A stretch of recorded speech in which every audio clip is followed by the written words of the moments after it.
Plan de cours. Plan de cours. Ça, c'est un aspect tellement intéressant, tellement important, tellement sophistiqué. Très, très intéressant. Ici, on commence par...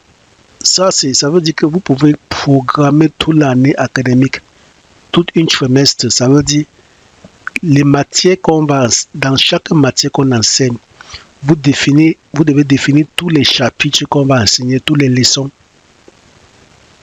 On prend ici le cours. Les cours, ça c'est les cours qu'on va enseigner. On commence à ajouter. On clique sur le bouton ajouter, on définit une classe. Classe 1. Matière, on met mathématiques. Le cours. Maintenant, pour mathématiques, ça veut dire quoi? Pour mathématiques, il y a premier trimestre, il y a deuxième trimestre, il y a troisième trimestre.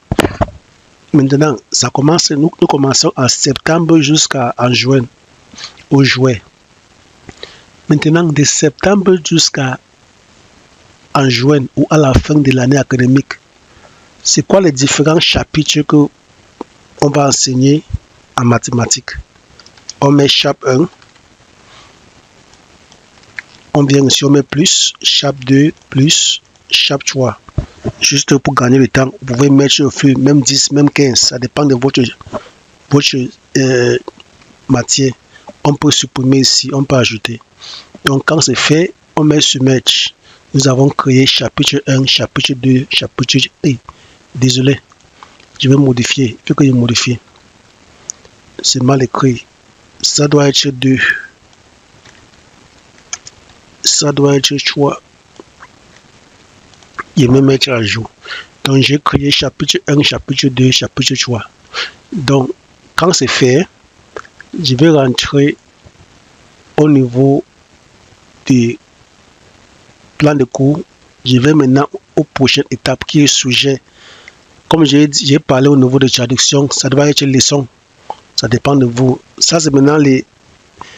Donc, de chaque matière, il y a maintenant les leçons. On doit maintenant ajouter les leçons. On vient sur ajouter. On vient sur classe 1. On prend la matière qui est mathématique. Sur chapitre 1, il y a les leçons qu'on va faire. Peut-être ça, c'est la trigonométrie. Ça, c'est les équations en 3, je ne sais pas. Donc, en trigonométrie, maintenant, il y a beaucoup de leçons. On met leçon 1. Soit leçon 1, c'est les sinus, cosinus, tout ça. On met leçon 2. On met leçon 3. Leçon 3. Au fur et à mesure, vous pouvez augmenter. Vous pouvez supprimer. Voilà, chapitre 1. On met sur Match pour mathématiques. Pour chapitre 1. On va maintenant faire le même chose pour chapitre 2. On clique sur ajouter toujours. Ou on peut rentrer au tableau de bord. On prend leçon ou sujet. On prend la même classe. On prend matière mathématiques. On prend maintenant chapitre 2. On met là leçon 1. Plus. Je mets leçon 2. Je mets ici leçon 3. Je mets ce match. Je continue encore. Classe mathématiques. Cours. Je prends maintenant chapitre 3. Je mets leçon 1. Je mets leçon 2. Je mets leçon 3. Je mets ce match. J'ai maintenant tout créé les leçons. Quand j'ai déjà créé les chapitres et les leçons, je vais maintenant programmer. Là maintenant, on va programmer. Vous voyez tout ça est programmé. Là maintenant, on programme. On vient maintenant au plan de cours ici. On prend maintenant chronologie de la leçon. Ça, c'est le suivi. On commence ici, on sélectionne la classe. On prend mathématiques, on prend trouver. Là maintenant, vous avez maintenant une chronologie. Là maintenant, j'explique. Ça, c'est les mêmes années académiques. Nous sommes toujours sur les mêmes années académiques. Ça veut dire que chaque chapitre que vous créez s'affiche là. Ça, c'est chapitre numéro 1, chapitre numéro 2, chapitre numéro 3 de la même matière mathématique, de la même classe 1. Chapitre numéro 2 de la même matière mathématique, tout ça. Parce que nous featurons une classe E une matière spécifique. Donc là maintenant, quand on dit chapitre 1 doit être enseigné de quand jusqu'à quand? Chapitre 1 entièrement. Chapitre 1 entièrement qui contient leçon 1, qui contient leçon 2, qui contient leçon 3, doivent être enseignés de quand jusqu'à quand. Pour ce but et pour rendre les choses très faciles à nous, on dit que ok, chapitre 1 commence de septembre jusqu'en décembre. Il veut que chapitre 1 soit enseigné.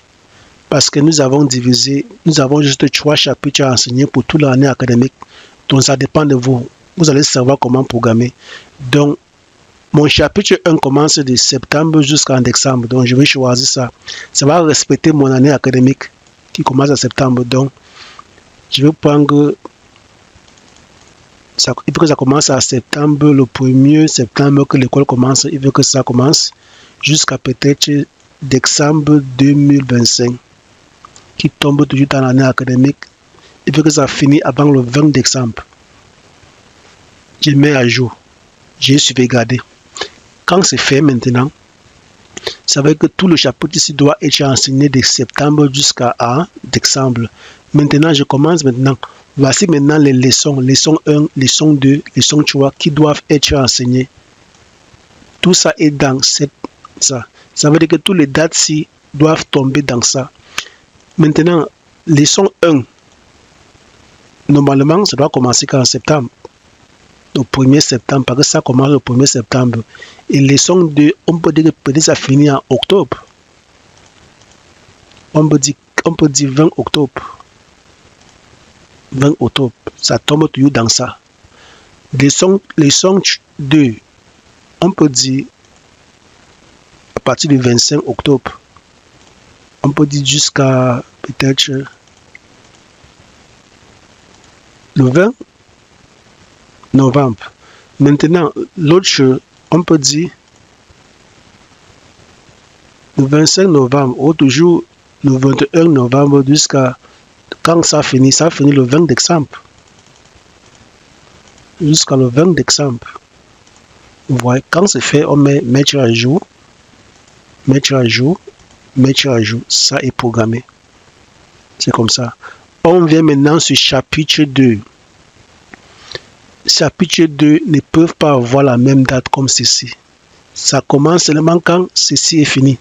Ça veut dire que si ça est fini le 20 décembre, et si l'école commence loin en janvier, ça veut dire que ça doit être qu'en 2026. On peut mettre janvier, peut-être 6 janvier. Maintenant, ça aussi a 3 leçons. Donc, on peut dire que ce chapitre doit être enseigné de janvier jusqu'à mars. On peut dire, ça peut commencer jusqu'à mars. Jusqu'à le 20, on peut dire le 20 mars. Et vous devez vous assurer que ça tombe dans la deuxième trimestre. Quand vous créez le trimestre de l'école, il faut vous assurer que ça tombe dans l'intervalle du deuxième trimestre. On dit que 6 janvier jusqu'à le 20 mars, on met à jour. Maintenant, le premier leçon, normalement, va commencer ici. Donc, il faut qu'on parle le janvier, 6 janvier ici. Et ça, peut-être de 6 janvier jusqu'à la fin de janvier, pour la première leçon. On peut dire jusqu'à le 30 janvier. Et maintenant, le deuxième, on peut dire que ça commence en février, peut-être le 1er février jusqu'à le 30 février. 28 février, pardon. Maintenant, le troisième, comme ceci finit que le 20 mars, on peut dire que peut-être ça commence à mars. Le 1er mars jusqu'à le 20.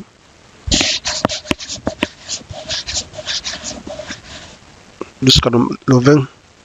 Qui tombe dans ça. On met mettre à jour. Vous voyez, ça est là. Même chose aussi. Comme ça finit le 20 mars, ça veut dire que le prochain, ça dépend si le troisième trimestre, ça dépend quand le troisième trimestre commence. Si le troisième trimestre commence en avril, on peut dire que ça commence peut-être le 1er avril. Et peut-être ça va finir jusqu'en juin, au juin. On peut mettre le 30 juin ou on peut mettre le 20 juin. Pour les mettre à jour. Là maintenant, la matière, le premier matière doit commencer soit le 1er avril. Donc, le 1er avril 2026. Après, finir peut-être le 30 avril.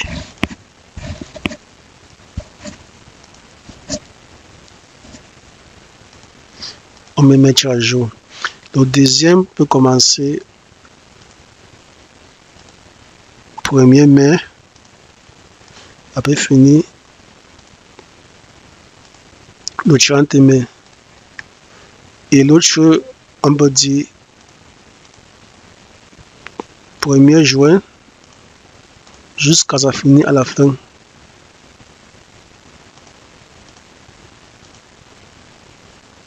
Le 20 juin. Ça tombe dans ça.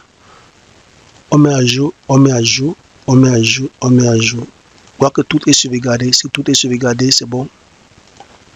On s'assure que tout est sauvegardé. Vous voyez que nous avons créé un calendrier de matière. Là maintenant, on va rentrer au tableau de bord. Vous voyez comment ça va se présenter. On va maintenant faire les suivis, plan de cours, statut de la leçon. C'est là maintenant que un enseignant se connecte au système au lieu de cahier des textes pour dire que j'ai enseigné ça et ça. Il va aller cocher, il dit que ça a été fait, ça n'a pas été fait. L'administration peut suivre, peut dire que cette matière est complète, cette matière n'a pas été complète. Voici le programme. Vous voyez un programme qui est fait. Vous voyez que c'est très facile à interpréter. On dit que la classe 1, matière mathématiques. Pour chapitre 1, ça doit être enseigné de... Il faut que chapitre 1 doit être enseigné de ça jusqu'à ça. Maintenant, l'enseignant, quand il se connecte au système, si l'enseignant enseigne ça jusqu'à cette date-ci, si ça est fini, il va mettre là terminé. Si l'enseignant enseigne ça jusqu'à ça, il va mettre là terminé. S'il enseigne ça et ça, il va mettre là terminé. Et si tout ça est terminé, là maintenant, il peut mettre terminé ici. Vous voyez. L'enseignant vient ici. Si l'enseignant enseigne ça, il met terminé. Ça est incomplet, il laisse. Ça veut dire que ça aussi est incomplet. Ça veut dire que tout ça, l'enseignant peut remplir. Et là maintenant, l'administration peut suivre. Maintenant, on va rentrer au tableau de bord. On va maintenant voir les statuts. On vient ici, plan de cours. On vient ici, on voit le plan de cours pour voir ce qui est fait, ce qui n'a pas été fait. On va maintenant filtrer ici. Classe 1. On prend mathématiques, on peut en trouver. Voici maintenant un plan qui on peut imprimer. Vous voyez. Chapitre 1, c'est terminé. Leçon 1, terminé. Leçon 2, terminé. Leçon 3, terminé. Chapitre 2, incomplet. Leçon 1, terminé. Incomplet, incomplet. Vous voyez comment c'est magnifique. C'est comme ça.